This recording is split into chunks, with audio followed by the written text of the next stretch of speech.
Notes the presence of a quorum, which under Committee Rule 3E is 2 members. The Subcommittee on Energy and Mineral Resources is meeting today to hear testimony on an oversight hearing titled Whole Lotta Shakin', an examination of America's earthquake early warning system development and implementation. Under Committee Rule 4F, opening statements are limited to the chairman and ranking member of the subcommittee.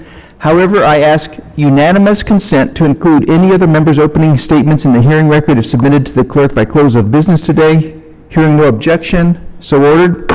I also ask unanimous consent to enter into the record a statement by Core First, a developer of seismic mitigation approach for unreinforced masonry buildings. Hearing no objection, so ordered. And then after I speak, we will recognize the ranking member of the full committee. As always, the ranking member and the chairman are always welcome to attend subcommittee hearings and are given deference when they are able to attend. I would like to thank our witnesses for being here today. In March, we held a hearing on the 50th anniversary of the Good Friday Great Alaska Earthquake to look at advances in earthquake science over the ensuing half-century. The Great Alaska Earthquake was a massive 9.2 magnitude quake, making it the second largest earthquake ever recorded with modern seismic equipment, and the largest in the U.S. As a result, it is one of the most studied natural disasters in history. Today, the committee will focus on the development and implementation of an earthquake early warning system for the western United States. You might be surprised to learn that an earthquake early warning system was proposed for San Francisco back in 1868. The suggestion that as shaking occurred in Hollister, California, a telegram could be sent to City Hall in San Francisco, where an alarm, bells, could be rung to alert residents that imminent shaking was about to start so that they might take measures to protect themselves. Hollister is about 74 miles southeast of San Francisco.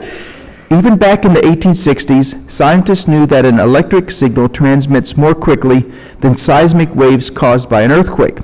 It's during the lag time between the reception of a signal and the impact of the seismic waves that allows early warning, giving anywhere from a few seconds to minutes for people to take cover, stop or slow trains, halt elevators, open firehouse doors, and other steps to prepare for the effects of sustained shaking. Even though the understanding of earthquake early warning has been around, America has not implemented a large-scale earthquake early warning system. More than 100 years after Mr. Cooper first suggested an earthquake early warning system for the Bay Area, T.H. Heaton, a geoscientist with the USGS, proposed a seismic computerized network for Southern California. However, it wasn't until 1994 that an early earthquake warning system was implemented in parts of Southern California to deal with the aftershocks of the 1989 Loma Prieta earthquake. The system was similar to Cooper's vision, but relied on the benefit of modern technology. In 1994, Mexico had already implemented an earthquake early warning system for Mexico City, which had suffered through a devastating earthquake in 1985 that killed more than 10,000 people. This system recently provided Mexico City more than a minute warning in advance of the April 18th 7.2 magnitude Guerrero, Mexico quake.